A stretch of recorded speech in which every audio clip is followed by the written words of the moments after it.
Hey everyone, welcome to Garden Fork Radio. You're here with Erin and Eric. Welcome. Hi. How you doing, Eric? I'm good. I just had some really good tacos. I'm envious. Yeah, there's something about, everyone's always like, oh, these are the best tacos. I'm like, my neighborhood is a giant Latino neighborhood, and they have the best tacos. So there you go. And once you have a really good, real taco, you can't go back to any other kind of taco. Yeah, these are straight up. They have a little bit of guacamole, a little bit of onion, and some sort of protein, and a green sauce, and radishes and limes. And if you have certain kind of pork tacos, I think tacos carnitas, some places will put a slice of roasted pineapple in the taco. Oh, yum. I bet you that's great. Yeah, it's living. But anyway, we're here today. Erin is from the blog, The Impatient Gardener. If you want to follow her, she's on Facebook and Twitter and The Impatient Gardener. And today we asked on the Garden Fork Facebook group, which is a new Garden Fork group. I'll link to it in the show notes. There's 550 people there now. It's fantastic, and it's a great group of people, too. Yeah, I think people that are garden forkers are generally in the positive category. Mm-hmm. So, and we asked about garden myths. I just said, hey, next week, Erin and I are going to talk about dispelling garden myths, and a bunch of people asked questions. And I'm like, oh, well, here we are. That's great. Do you have any thoughts about garden myths before we dive into this? I do have some thoughts about garden myths. So my thought on garden myths is that there are a lot of myths that have sort of become traditions. And I think that gardening is a lot about tradition, and I think that that's really important to gardening. I mean, a lot of people connect with gardening because their grandparents did it, or their parents did it, or they were raised in a garden. And I think that's one of the kind of special things about gardening. So when you sort of dispel some of these myths, I never want to sort of take away from the tradition side of things. So, I mean, some of these things probably aren't going to hurt. I don't think they're going to help, and I think we'll talk about some of those that won't help. Some of them won't hurt anything, though. So, like, if your grandma always planted her roses and stuck 3 eggshells, coffee grounds, and a banana peel in the hole, and then turned around and did a dance and sang happy birthday or something, and she had beautiful roses, none of that's going to hurt your roses. So go ahead and do it that way if that's special to you and you think it works. I don't think there's any science that's going to say that it works, but if it works for you, it's not going to hurt. So I think sometimes, we go into these things about what works and what doesn't, and I think it's important to know what works and what doesn't, but there are things that won't hurt, and if you feel better doing them, people should just do them. If it feels good, do it. That's what they say. Don't you like? You have this deep, thoughtful thing, and then Eric comes out and goes, if it feels good, do it. Yeah, there was a couple of them here, and I've also found this, it can be difficult to tell people in a diplomatic way that, no, that's not the way to go about gardening, Right. So a lot of times I just don't say anything. I'm like, oh, okay, that's interesting. Let's move on. I never want to do anything that makes someone not want to garden. So if it makes them, so I would never want to do anything to dissuade them, because I think that even if you screw a few things up, the benefits you get from gardening or from growing your own food are so much better than not doing it all, that I hate to ever, do anything that would make someone feel bad about what they're doing. Cool. Well, we're not going to make people feel bad today. We're going to answer some questions. One of them about whether you can use treated wood in gardening, using eggshells to deter snails and slugs. Does Irish Spring soap deter deer? Any others, Erin? Yeah, we're going to get into Epsom salts, which is like a huge pet peeve of mine. I saw that and I was like, okay. Let's start with Epsom salts then. I see videos on YouTube about Epsom salts will make your tomatoes be amazing. Epsom salts somebody commented about this on the group, and I said that I think there is an Epsom salt lobby that goes out on Pinterest and makes all these pins. Because if you believe what you read, Epsom salt will do everything. It'll make tree stumps disappear. It'll make you have great tomatoes. It'll kill a bug. It'll do everything. And in most cases, it really does none of that. It'll probably clean your teeth too. Oh yeah, and I think and I think somebody said it washes your dishes or something at the end of the day. But that's almost sort of the mythical status that Epsom salts has gotten to. I don't know where any of this came from, but so the deal with Epsom salts is that basically it's just magnesium sulfate. It's magnesium. So if your soil is lacking in magnesium, or you're growing a plant that has a lot of magnesium in it, and I found some examples of those, which are three of them that most people would know would be poinsettias, chrysanthemums, and gardenias. Then there might be some benefit to adding Epsom salts because there would be some magnesium intake that would be helpful. But the fact of the matter is that most soil doesn't have a magnesium deficiency. And if it does, it's often because the soil is acidic. And so you're actually better off to treat the pH of the soil and add some lime to it to try to get your pH of your soil a little bit more in balance. Right. Than you are to go start randomly adding Epsom salts to your soil and your garden and your planting holes and God knows what else. I have a sentence from Wikipedia. The advantage of Epsom salts or magnesium sulfate over magnesium soil amendments, such as dolomitic lime, is its high solubility, which also allows the option of foliar feeding. There you go. Yeah, there you go. It's a inexpensive, Epsom salts is an inexpensive delivery device for magnesium. Right. So basically what I'm saying is that most soil doesn't have a magnesium problem. And, Epsom salts probably isn't going to hurt much, to be honest with you. A lot of it certainly would. But you can get into trouble when you start sort of blindly amending soil because you think it may have some problem without any concept of what's really going on in your soil. So, you go to the first step is really to get a soil test. And I know that sounds super boring, but I think they're interesting. They're easy to get, and you can do them usually through your university extension office is the best way to get those. Yep. They're cheap. They're like $15. And at least that's what they cost by us. And I imagine they're about the same most places. And that gives you a real picture of what's going on in your soil. Because if you do just start randomly throwing amendments into your soil without any concept of whether that's necessary or not, that's when you're going to run into problems of really throwing the whole balance of your soil off kilter. Yeah, especially like I have raised beds and for my vegetable gardening, and I've assembled them in different years and gotten different garden soil for almost every one of them. And so I want to do soil tests for each one and figure out how to improve them. Yep. Because they're visually completely different. And I'm always like, I'll just spread a little bit of this time release organic fertilizer on there.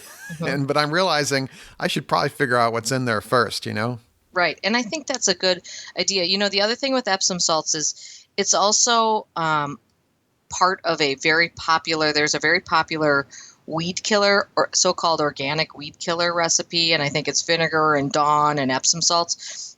Epsom salts does nothing in that equation. The only thing that really does anything in that weed killer equation is the vinegar portion of things. And there's some other stuff about that too. But that's really, so save your money on your Epsom salts and keep it to soak your swollen ankle in or something, because it's really not doing anything. Yeah, there are some medicinal uses for Epsom salts, and the original name came from a very salty spring in England, of all places. Interesting. So it's a place in England named Epsom? I will find it here. Don't you love this, how we're prepared we are? Commonly called Epsom salts, taking its name from a bitter saline spring in Epsom in Surrey, England, where the salt was produced from the spring that arises from the porous chalk of the North Downs meets the non-porous London clay. All right. There you go. And that's why Epsom is capitalized, in case anyone was curious. There you go. Because it's named after a place. Anyways, interesting. So that is a really big pet peeve of mine, is the Epsom salts thing. Bottom line is, yes, it will help in very rare occasions. And no, it's probably not going to hurt unless you start using a whole bunch of it, but it's really just unnecessary. There you go. We have one from Michelle. There was someone on the group, the Garden Fork. It's called Garden Fork Q&A on Facebook, by the way, and I'll link to it in our show notes here. But one person posted about growing, I believe it was potatoes in old tires. And the idea is you could stack the tires for like a hilling method. It would hold the soil in as you hill the potatoes. And a couple people voiced some concerns about that. And Michelle asked here, I would like to know if the tire/cancer thing is true, because a couple of people were worried, well, if you're using old rubber tires, which are made from petroleum products and other things, whether there would be some leaching from the tire into the garden soil. And I couldn't find anything unbiased as an answer for that. I did find a couple of sources for some information on that. And what I found was that short term, there's not really a problem with it.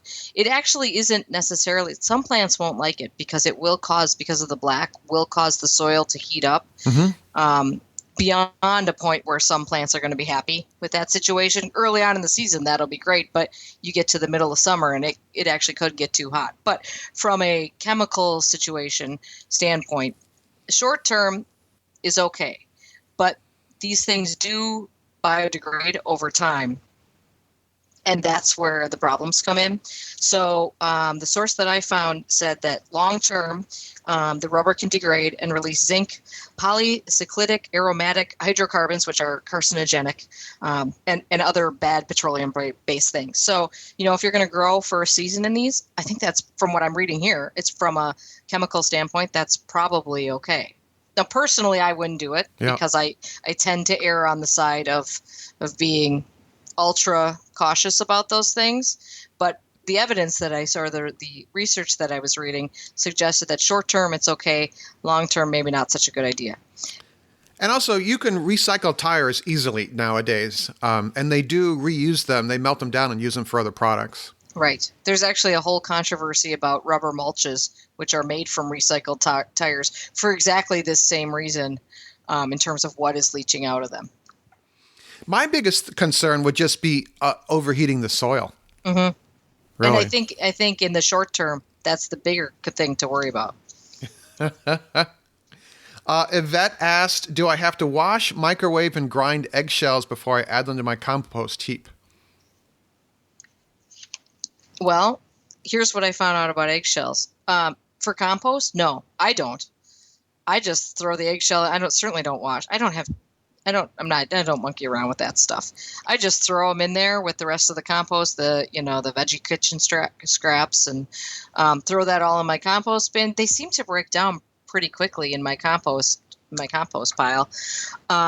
If you want them to break down faster, of course, grinding anything will make it degrade quicker.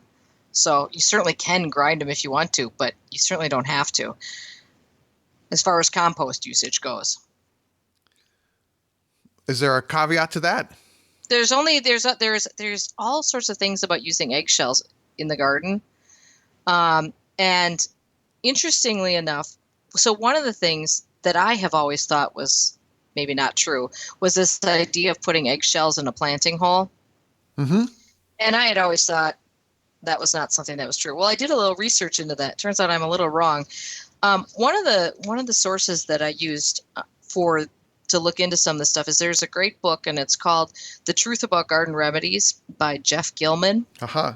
And he does, in addition to consulting scientific studies, he also did a few of his own studies in the process of writing this book to really try these things out. And he did an experiment with eggshells in which he actually boiled the eggshells and then used the water from the eggshells. And then he did some kind of nutrient analysis. And he actually did find some important micronutrients in that water. So he didn't actually use the eggshells themselves. He actually cooked them down and used the water from them. And there actually were some helpful things in there. So there is something to that. His idea behind boiling them was that it would take so long to basically have those eggshells break down enough to get the micronutrients out of them that he felt it was a quicker and better method to just boil them and get that stuff. Yeah, I put them in the compost, and then they shove their heads between the slats of the compost bin and eat the eggshells. Nice. Well, it's not going to hurt them. I give my dogs eggs all the time, whole raw eggs. That is a discussion for another time. The other thing about eggshells is there was another person, I think, who had a question about using eggshells to deter slugs and snails. Yes. And from that same book that I mentioned, Jeff Gilman's book, he did some tests on that too. And it turns out it does absolutely nothing. No effect whatsoever. Yeah, diatomaceous earth is, if you're looking for kind of a natural repellent for slugs, that seems to work pretty good. But you have to use a lot of it, and you have to make a perimeter of it. Yes, I made little rings around my plants, and when it rains, you need to reapply it. Yeah. So. Or what kind of animals eat slugs? Birds? Turtles? Sure. Sounds good. I mean, hedgehogs I know do, but I don't think we have hedgehogs around here. No, so. Thankfully. What's next, Erin? Do you want to talk about the raised lumber for raised beds and gardening? Yeah, actually, because I'm about to rebuild some of my raised beds, and I'm going to make a new video about it because I have some improved methods. And I actually bought some of the new type of pressure-treated lumber to use, and it's going to be in a vegetable garden, and I'm okay with using it that way. So I actually did some research here instead of Erin, or I'm sure Erin did some as well, but on finegardening.com, there's an article, Are Pressure-Treated Woods Safe for Garden Beds? And the authors asked Sally Brown, who is a research assistant professor of soils at the University of Washington. And she says that, and they're summarizing here, as for the new copper-based wood treatments, which is the kind I bought, Brown believes the actual risk is minimal. First of all, if plants take up too much copper, they will die before a gardener can eat them. And in addition, if homegrown vegetables make up a small percentage of the diet, exposure to any metal taken up is insignificant. Do not use copper near ponds or streams because it is toxic to aquatic life. So there you go. There you go. One of the sources that I looked into said you're probably going to end up with more copper in your garden if you have copper pipes than from copper leaching out of the newly type of pressure-treated wood. Yeah, and copper is used as a fungicide in vegetable gardening anyway. It is, absolutely, yep.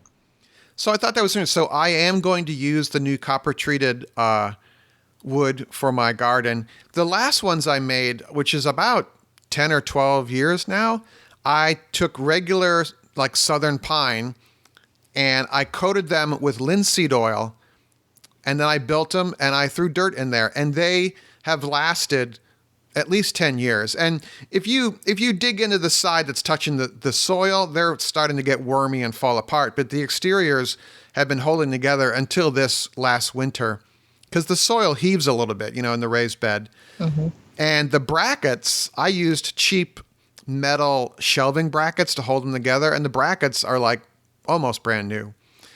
And I just used cheap drywall screws, and they're fine as well, because everyone's like, oh, you need to use outdoor coated screws. I'm like, it's just a garden bed. It's not right. Structurally significant.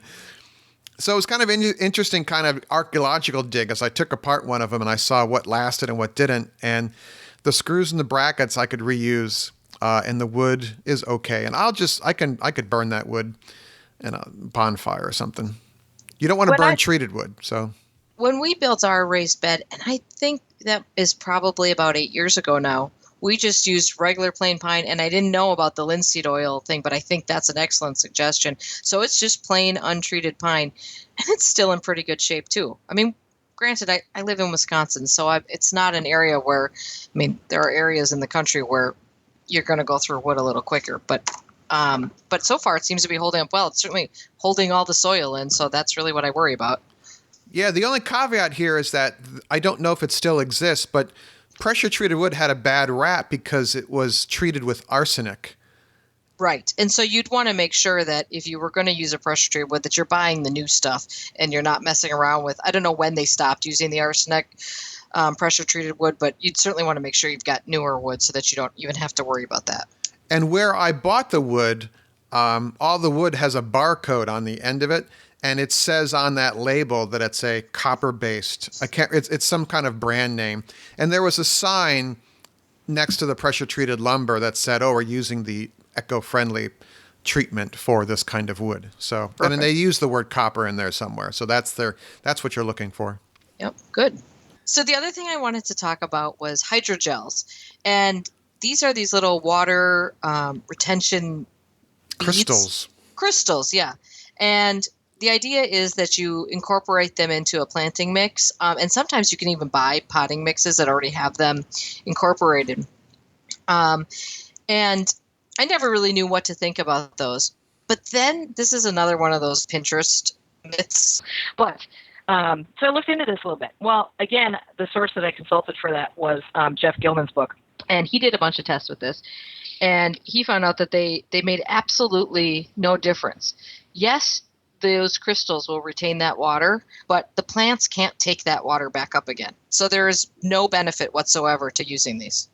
Wow. Whether they come in a jar, or they come in a diaper. So the diaper thing is a big thing on Pinterest. Yes, there's a lot of pins on Pinterest that will tell you for cheap, because they are kind of expensive. These hydrogel crystals can be expensive. You get a tiny little jar of them, although they expand to be huge. But if you would like them less expensive, they tell you to open up a diaper, and because I guess it's the same sort of thing they use to make for diapers. I don't know. Who'd have thunk? Yeah. So that's the only other one that I had. Well, cool. The last one I have is whether Irish Spring soap will deter deer, and no, it won't. No, actually, well, interesting. I'm just going to tell you one other thing. I actually have a bunch of other sources that I consulted for some of these things, but all the ones we've talked about have come from Jeff Gilman's book. It will work. Actually, any soap will work for a very short period, and that's the caveat with almost any deer repellent. First of all, nothing will work if deer are hungry enough. Right. So it doesn't matter what you have, although other than maybe a shotgun, nothing will work other than that.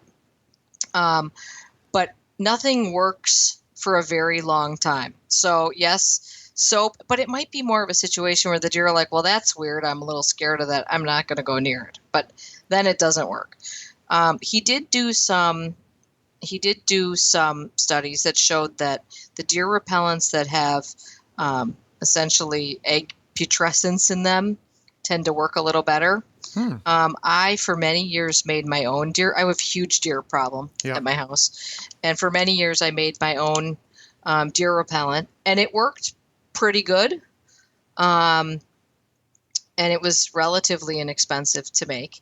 It wasn't easy to apply, so I wasn't good about applying it frequently enough, and therein lies the problem. You got to be on top of it. So I have found that if you are really going to try to do some sort of deer repellent, you have to get out there before the deer ever walk into your yard, because you got to get it the first time before they even think about it, and you have to repeat frequently, and you certainly have to do it after a big rain.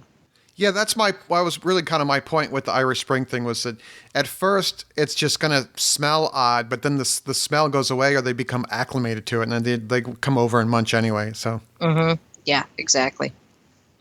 Well, cool. Well, clearly you're like the Garden Fork researcher. You can have that title. Oh, hey, before we go, I want to give two more sources that if people want to look into some of these myths for themselves, or if they see something and they think they should try it, places they can check before they just go start throwing stuff in their garden. Yeah. One is that book that I mentioned, Jeff Gilman's book. There is a blog called the Garden Professors blog, and there's also a Facebook group of the same name that has a lot of information, and it is what it is. It's all science-based research. On the group, they're They get a little picky if someone tries to introduce something that doesn't have like a study behind it. But it's a good way to just kind of see what the science behind things is. And also, I always tell people, you know, if you're going to start searching the internet to see if any of this stuff is true, you know, usually a website with the .edu suffix at the end, generally that's perhaps a little bit better source to consult than just some random ones. Right. You can find whatever answer you're seeking on the internet. So Absolutely. Absolutely. those cures for pattern baldness I'm looking for, you know. I get some weird spammy email. I don't know if everyone else does, but I get some weird stuff. Well, if you find the cure for male pattern baldness, I'm sure the Garden Folk bunch might be interested in giving it a try. You never know.